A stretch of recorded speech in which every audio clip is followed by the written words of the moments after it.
What's up, guys, and welcome to the Pokemon Fight Club Fantasy League Week 6 recap. So, once again, this week we're with Jeff Bridges. He's the head coach from the Memphis Primeapes, so just with me on Skype. What's up, guys? Good to be back. So, Jeff is the first person to make the recap with me for the second time. Unfortunately, it was supposed to be Chase this week, but he got some I love doing these recaps. It's a blast. he got some last minute problems, so Jeff hopped in without hesitating, so I'm very happy to have him on board. So, the way it's gonna work this week, Jeff is gonna present two battles, and I'm also gonna present two battles. I'm gonna present mine against the Atlanta Fearows and Damien. Then he's gonna talk about his battle against Chase and the Orlando Magikarps. He's also gonna talk about the Golden State Wartortles against the Dundee Darkrais. Then I'm gonna finish by explaining what happened in the Pittsburgh versus Bradenton match. So yeah, that's pretty much it. So I'll start with my battle against Damien. So in this battle, I'd say what changed a lot on the issue was hacks. I missed like 3 or 4 hydro pumps and will-o-wisp and stuff like that in very key moments, and I think Jeff can confirm that it really changed the outcome of the battle. Oh yeah, for sure. On Damien's team, Mega Pinsir and Azumarill made the most of the work. Azumarill was pretty much impossible for me to take out. At the moment, Metagross was down because I had Thunder Punch on it. It was especially for Azumarill, and I never was able to place it. So from that moment on, Damien was set to win. It was just a question of time and of I'd say of planning, because planning ahead and not letting some Pokemon lose some HP or stuff like that for no reason. Also, Pinsir having quick attack and stuff like that. It really came in handy for him, because if it wasn't for that, I think Hydreigon would have killed Mega Pinsir with a flamethrower considering the health it had at that moment. So yep, Azumarill got 3 kills, Scizor got 1, Pinsir got 1, and Electivire got 1. I got 4 kills, including 2 with Jellicent.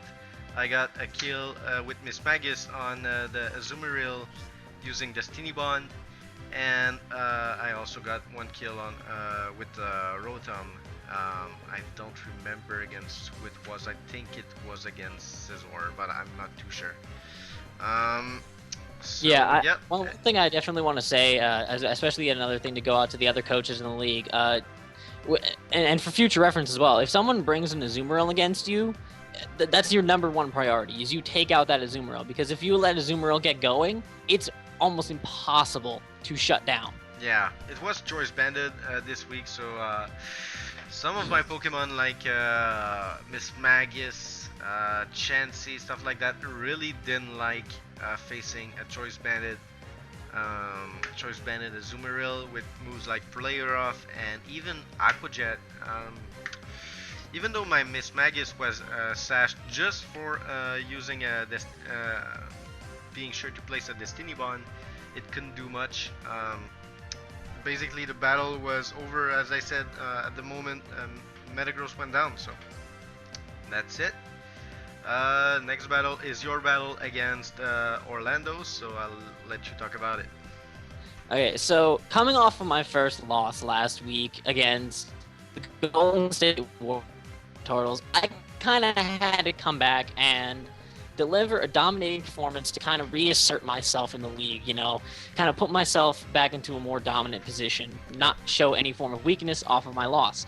So that was pretty much the goal this week. I brought everything I possibly could to dominate Chase's team. I would say the set on my team that stood out the most would probably be my Mew set. Running max HP, max defense with a Colbur Berry, specifically built to take on his Mega Absol. Doing the calcs with the knockoff for Sucker Punch, I think you were planning against. Yep, I calculated for the knockoff first because anytime a Mega Absol is against a Psychic type or any Mon, it's going to click knockoff first off without a doubt. I calced it with Colbur Berry, it did maximum 38%. Wow. And I packed Drain Punch, which did 63 to 70% every single time. So no matter what happened, even with the Sucker Punch, which did a maximum of 58%, I would be guaranteed to have enough HP to live it and finish it off with a second Drain Punch. So basically, you were set to do some work with that Mew just for his Absol, I think. Absolutely. I also brought things like Leaf Storm on my Mega Venusaur, specifically set to smack anything that would try to switch in on it with absolutely obscene damage. And for whatever reason, if it didn't kill, I was packing Knockoff and Earthquake as physical moves and kind of had a little bit more of a physical investment as well, so that I can pick them off at the end, just in case the Leaf Storm didn't pick up the KO like it did on the Hitmonlee. What was your fourth move? Fourth move was HP Ice, just in case I was in there against anything that it could be useful against. Yeah. Okay, that's good. So kills and that's what do you have to say? I would say Milotic there, picking up 2 kills, being one of the other key mons in the matchup, I would say, this week, just because of the fact that Mirror Coat is a move that people find very risky in competitive play, but I found it to be obscenely useful, especially on bulky mons like Milotic, because taking the Volt Switch from Rotom Heat and then being able to fire off the Mirror Coat onto whatever came in, knocking his bulky-ass Dusknoir down to red HP early on in the match was really, really key. And also being able to take down that Manaphy once it got down to lower health with a Mirror Coat off of a Scald was absolutely perfect for me to set up the win. Mega Venusaur also picking up a kill, as well as Mew, Infernape, and Electros all picking up kills. Electros being the closing kill on his Jolteon with HP ground at the end of the matchup. Yeah, so once again, great battle. I think last week everything you did just turned into a disaster. I think that's the best way to resume it, because even when you played against me for the PFC tournament, I felt that you weren't 100% in it. I won, but I shouldn't have won this easily, I think.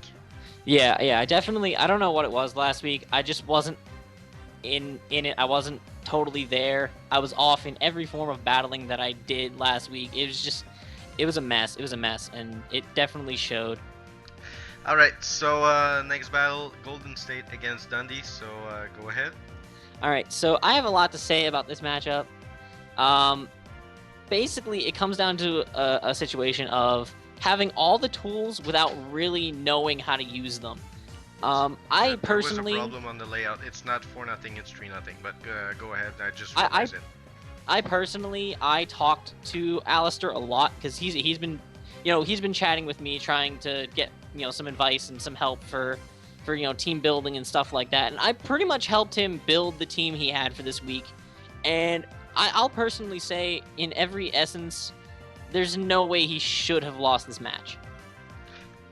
Why is that? Okay, well, first of all, I made sure he packed coverage for every single threat he possibly could have against him. He had fire coverage on every single one of his Mons, both covering physical and special side. He had 4 Mons packing bug coverage to hit the Patreon and the Malamar. He had... Like X-Scissor on Gallade, I saw that and I was very surprised, but I think that was a little weird because... was it against... No, it was against Meowstic. Forget it.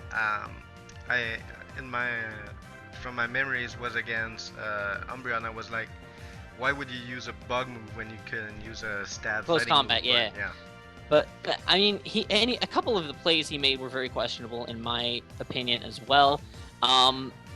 when he had his assault vested, mind you, assault vested Suicune out in front against the Chatot, when it got confused, that wasn't too big of an issue. He can still keep firing off ice beams and, chance it. But when Suicune got down really low into the red health, at that point, any Mon with an assault vest that's down that low is basically useless unless you have a way of giving it health back. And then him swapping out into his Garchomp to eat a Boom Burst, which in every essence, you don't swap anything into a Boom Burst. That doesn't happen. Boom Burst from any Mon that has Boom Burst is a 1 or 2 hit KO on pretty much everything that it fires off against.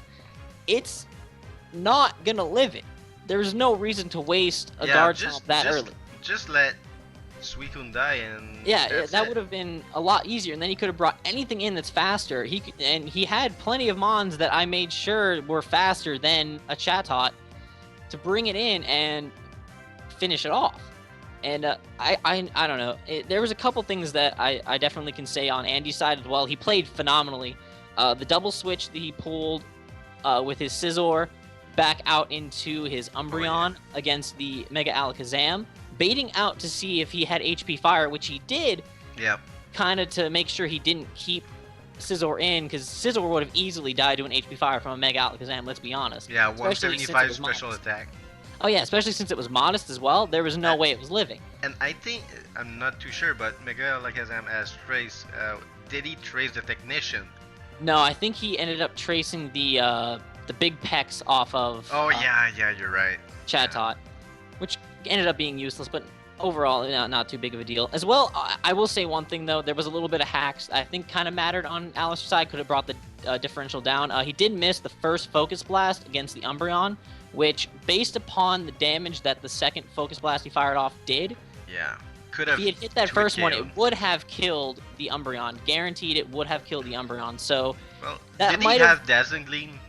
He did have Dazzling Gleam. Why not? Why not use it? Because it's 100% accurate. That's stuff like that make me hesitate about if he played well or not. Because Alistair sometimes do some of these plays that nobody sees coming, but it's sometimes I think he just clicks too fast.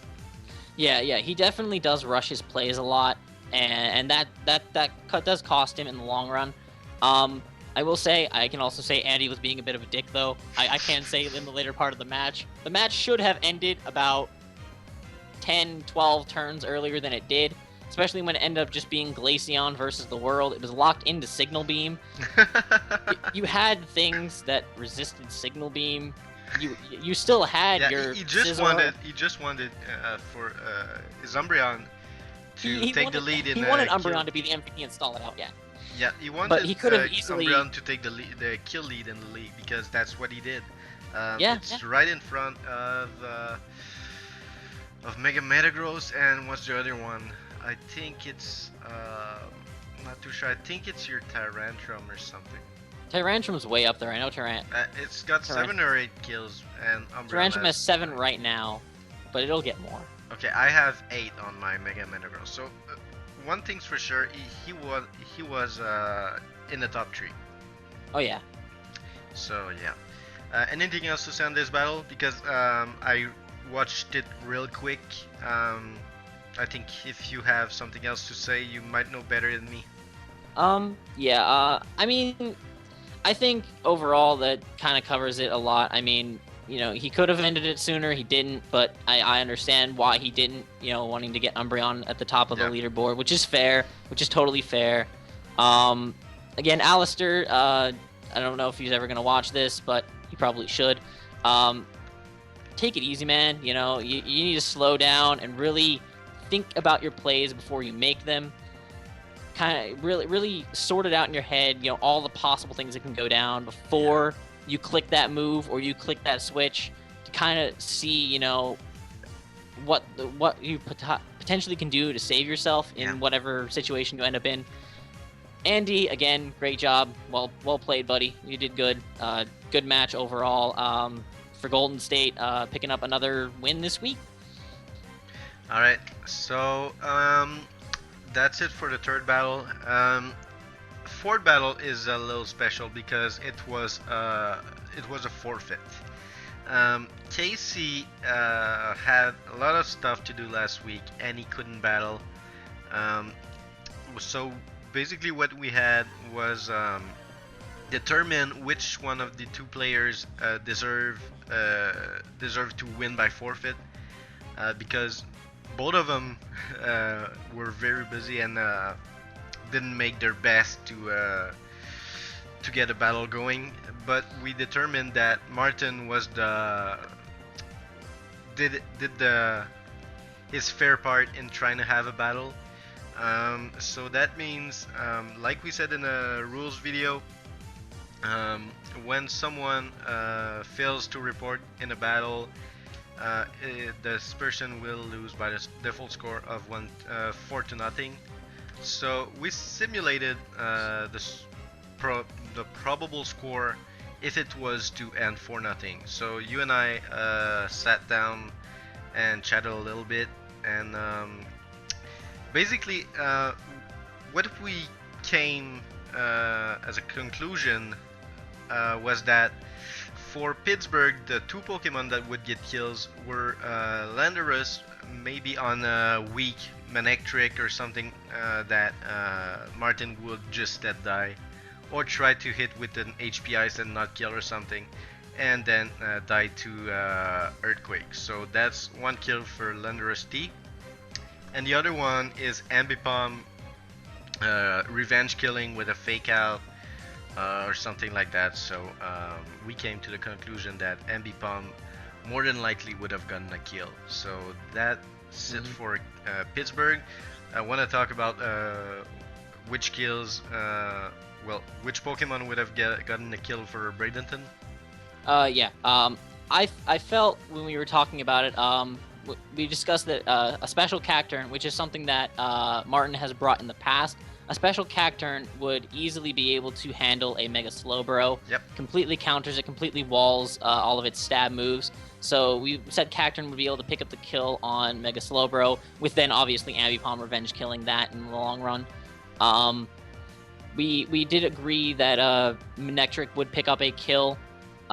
We believe possibly on the Vaporeon. Yeah, with a Thunderbolt or Definitely with a Thunderbolt or Thunder or something like that, you know, that would work. Florges, we said with its bulk, would easily be able to stall out a Mon like Throw and kill it off easily, especially if it decided to Toxic Stall it. Toxic Wish Protect stalling is a big thing for Florges, so... Toxic Wish Protect, then Moonblast or something. Yeah, with that kind of combination, Throw, even if it had Poison Jab, in the long run, Florges would outlive it overall and take it out. Lastly, we looked at Dragonite, and we pretty much came up with the conclusion that a weakness policy Dragonite would have the potential to sweep the rest of the match. If it fires off a Dragon Dance any turn against a Mon that's going to fire off a super effective move on it, that's it. That's an immediate +3 attack, +2 special attack. If he's running a, I would say, naive nature, he's guaranteed outspeed at that point on everything with a +1. If he's packing Ice Beam, that's an instant OHKO on Landorus T. That's what I was going to say. Earthquake kills off the Jirachi, and pretty much any move is going to kill off the Ambipom at that point. So Dragonite would then come in and sweep up the last 3 kills of the match. Yep. So that's the conclusion we came to. We know it's very unlikely to happen exactly this way, but we felt that, we asked them what they were planning to bring. So we already had the 6 Pokemon on each side that were guaranteed to come in. So we discussed about potential leads and stuff like that, and that's what we think would have happened. Yeah, we kind of came up with the best possible solution we did with what we were given. We didn't know movesets, we didn't know any other information like that, so we couldn't really give it as much of an accurate one as we could have, but I feel like with the information we were given, this is the best possible outcome we could have looked at for this match. Yeah. So Casey was let out of the decision because he was involved in it. So I gotta say, congrats to Casey for being very mature and considering his position in the league as a commissioner. He wanted to make sure that the rules were respected and to lead by example. He could have insisted not to get the default loss because both sides had some problems trying to get the battle underway. But once again, thanks and congrats to Casey. That's very mature on yours from your part, and I think things like that end up coming back when it's your turn. So that's it for the 4 battles. Here are the standings. Jeff and I noticed that in the last 2 weeks there were problems with the scores. So we went through every single battle and tried to find what was wrong, and that's the corrected version of the standings. So Jeff is going to present the College Conference, and I'm going to talk about the Hoenn Conference. All right, so for the Kalos Conference, in first place, as usual, but kind of getting a little worried, is myself, the coach of the Memphis Primeapes, rocking a 5-1 record with a obviously +4 win-loss differential, with 34 kills and 18 deaths, which leads to a +16 kill-death differential. We are followed kind of closely behind. It's getting a little scary. It's getting to be a tight race by Martin and the Bradenton Rapidashes with a 4-2 record, the +2 win-loss differential, rocking 30 kills and 22 deaths with a +8 KD differential. Following in third place, bumping himself back up, is Andy in the Golden State Wartortles with a 3-3 record, obviously with a 0 win-loss differential. Rocking 27 kills and 29 deaths, leading to a -2 kill-death differential, but he's definitely not someone to be counted out. Yeah, and I just want to add something. At a certain point in this season, Alistair and Andy were both 0-3. And Andy completely turned things around and is probably the hottest player in the league right now, because everything he's on a 3-win streak. Everything he does turns out to be to work, because I think there was the first battle against Casey could have gone either way. It was a disconnect and they had to redo it from the beginning. So that's not something to base yourself on, because I feel like Andy didn't deserve the I think it was a 3-0 or 4-0 loss. I think it was 4-0. Yeah. Yeah, it shouldn't have been this much of a blowout.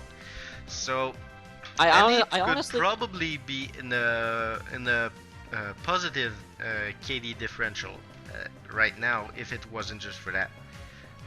Yeah, I personally feel like it was a situation where it took some time to get used to this kind of format, because this is definitely a very different format of battling, where you get to plan against your opponent's team. You have to be able to cover all of your weaknesses appropriately while also taking out all of your opponent's weaknesses. So it's definitely a tough thing to get used to. I feel like it was kind of that for the first 3 weeks, but starting week 4, he's just been rolling and picking up win after win after win, being one of only 2 people to unseat the undefeated teams in the league last week, which is insane to say, but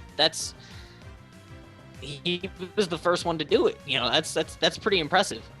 And I think something to take note with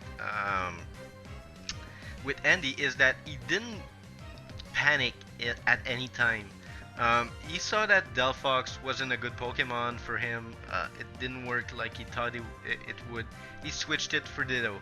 He didn't see an opportunity to use Ditto. It's okay, he switched it to Crawdaunts, and Crawdaunts is doing work for his team, because even though it doesn't get all the kills, it dishes some damage. Yeah, you have to plan for Crawdaunts, because in my case, it was scary because it was a nasty, powerful flying type stab, which is one of the few things that can really mess up a Mega Venusaur, which is one of my key mons. Yeah, I couldn't mess with that. Plus Boom Burst. Yeah, some things like Specs Boom Burst, Nasty Plot, Focus Sash, Chatter, and with Chatter and Boom Burst, stuff like that. the reason Chatot is in NU is one because it's frail, and two because of it needs to set up to sweep. Yeah. Some Pokemon like I'd say Metagross or stuff like that don't need to get some stats boost to sweep all the time. Chatot won't sweep without a nasty plot or something, or a choice specs or anything. So Yeah. that's why it's NU. And he found out that that Pokemon he was comfortable with in the lower tiers to turn things around, and he wasn't scared to go down one tier because Delphox is in the RU tier, and the rule in the league is that you can trade for a lower tier Pokemon, but you cannot trade back up again. So he wasn't afraid to turn things around, to move a Pokemon that he wasn't comfortable with, and that really helps him for a moment. I think the only player not to have made a trade right now is Martin. So that shows you how everybody made some trades. Like this week, I swapped my Slurpuff for a Goodra. A few weeks ago, I swapped my Steelix for a Jellicent. That Jellicent is doing some great job so far. It's got 5 kills and 4 deaths. This week I swapped out Drifblim for Haunter because I realized Drifblim wasn't doing anything, and I figured I can get a faster, more powerful Ghost type out of NU with Haunter, and see if I can put in work with that. The trade we did earlier in the season with my Slurpuff for your Milotic, that's paid massive dividends for me because Milotic's been one of the most key members of my team. Yeah, and from the moment I traded away my Milotic, I think the week after I traded for Jellicent, so I didn't feel that. Well, in fact, I traded for Jellicent before I even traded away my Milotic. So I had 2 bulky water types, and I felt like, okay, I can trade one away and it's gonna be fine. So I didn't use Slurpuff, but right now I traded it for a Pokemon that I think will be very good for me in Goodra, because you know as well as I do that I know how to use it. Oh yeah. You have one messed up Goodra set, and it's probably the weirdest one I've seen, but it's effective. It's very, very different, but very, very useful. So I'm kind of scared to face you, and scared for you to bring that thing against me, because I have like nothing to handle it. Yeah. So to complete the standings, Chase is there's Chase. Chase is rocking a 2-4 record with a -2 win-loss differential. Which, don't get me wrong, while yes he is currently in last place, he is not somebody to take lightly. But for anyone else in the league who watches this, he's not someone to take lightly. He is the one who not only was the first one to beat Casey, but he did it in a very definitive fashion. So he does. Yeah, he does know what he's doing. He just sometimes doesn't pan out, the way he wants to. And I think it's mostly because he hasn't really been changing up his sets. He's been running a lot of the same things. Substitute so I feel like, Jolteon, stuff like that. Yeah. Yeah. But It's I feel like now thing. he said he's definitely looking into switching his sets up, week by week. So I'm definitely feeling like he will, if he starts to switch his sets up, he can definitely be a nasty contender and shoot his way back up the leaderboard really, really fast. Yeah. Something that really surprises me is that you look at the home conference, and the difference between the first player, the first position, that's you, and Chase is a lot less important than it seems. Because when you look at our conference, Casey is 4-2, I am 3-3, Damien's 3-3, and Alistair's 0-6. So we thought that the home conference will be the strongest group, I'd say. But looking at it, I think that's the Cal's conference that more and more becoming the strongest group because of how close you guys are. Oh yeah, definitely. Looking at, I mean, at the start of the season, if you looked at the first couple of weeks, it really didn't look like much. You know, Chase really wasn't doing anything. Andy was still getting used to the format. Martin was Martin was doing all right until he faced me, but that's okay. We're not going to talk about that, but but still, like, you look at the beginning of the season and like your side looked insanely dominant between you and Casey. Damien, you know, he knows what he's doing and he can really, you know, bring out a good battle when he wants to. You know, yeah, he beat me. He beat me. Yeah, exactly. So I mean, he knows what he's doing when it comes to battling, and he really can give someone a good run for their money in any matchup. So he's never someone to, you know, look past and, you know, disregard as a battler. You know, you guys had a really tough looking conference, and our conference was kind of like there, like nobody really thought much about it. But it was like Jeff and the others. But that was what we were looking at it. That's how we looked at it at the beginning of the season when we first got this thing together. But now, looking at it now, I mean, it's a tight race. It's really hard to say right now who's gonna get that first round playoff bye. You know, who's gonna get that? Who's gonna be involved in that? You know, matchup to determine who faces the one who gets the bye. You know, it's kind of tough because especially between Andy, Chase, and Martin at this point, they're neck and neck in the long run. I mean, differential wise, it doesn't look like it, but honestly, Martin loses one or two times. Andy, you know, keeps his winning streak going. Chase starts getting a couple wins. They're gonna stay. It's gonna be a really, really tight race in the end to kind of see who comes out on top in the Callis Conference. It's getting good. It's getting good. I'm excited. All right. So we're over 30 minutes, so I'm gonna hurry up with the whole conference. So in first position is Casey. He lost last week. That makes his record 4-2. He has 28 kills and 26 deaths for a +2 differential. Something that's very surprising is that I have a better KD differential than him, even though I have a 3. Yeah, even though I have a 3-3 record, I'm 1 win behind him. I have 30 kills and 24 deaths, so I have more kills and less deaths, but he's in front of me for some reason. So after that is Damien and the Atlanta Fearows, same record, but 5 less kills and 6 more deaths. It makes a huge difference. So that means even though he won, even though if he had won 6-0 this week, I still would have been in front of him. So that's it. That's just how big of a league. That's why we have the differentials there. So we can really have a distinguishing factor if two teams are tied, like in record, like how you and Damien are. You know, we in any other type of sport or league, you know, we'd look at that and be like, oh, they're 3-3. They're both equal right now. They're completely equal 100%. But that's why we have the KD differentials, so that we can look at it. It's like, oh, well, Frank's sitting at +6, Damien's sitting at -5. Obviously, there's a decent gap between the two of them. Yeah.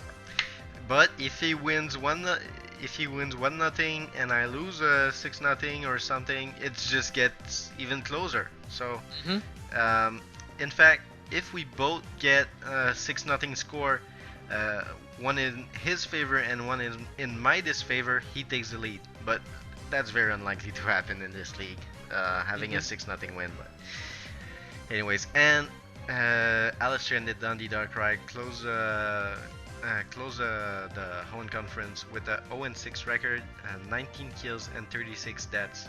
That's a -17 differential. So next week the battles are, let me just see. So this week, week number 7. Memphis Primeapes against the Pittsburgh Steelixes, so that's you against Casey. That's gonna be a shock of the Titans, I think. Ooh, that's gonna be. This match is one of my most anticipated hype match of this entire season. Like, I am beyond excited to face Casey in this league. I prepped for, like, I want to say like 6 hours. I sat down and did every single damage calc, every single, you know, EV spread I could look at. I tweaking the EVs just to make them perfect. Everything I possibly could to make this match mine. I am confident. I think we're gonna pull this one out. Yeah. So that's a very good battle. The second one is the Orlando Magikarps against the Bradenton Rapidashes. So that's Chase against Martin. After that, there's the Golden State Wartortles against the Atlanta Fearows. So that's Andy and Damien, two guys that love each other so much. It's crazy. You guys should see in the group. It's like every time Damien asks a question to Andy, it's like, when are we battling? And Andy replies by a yes or something, just to piss off Damien, and it works just perfectly fine because Damien is very he's very easy to get angry. Riled up, yeah. And the last battle, it's me against against Alester and the Dundee Darkrais. So our last battle ended in the disconnect.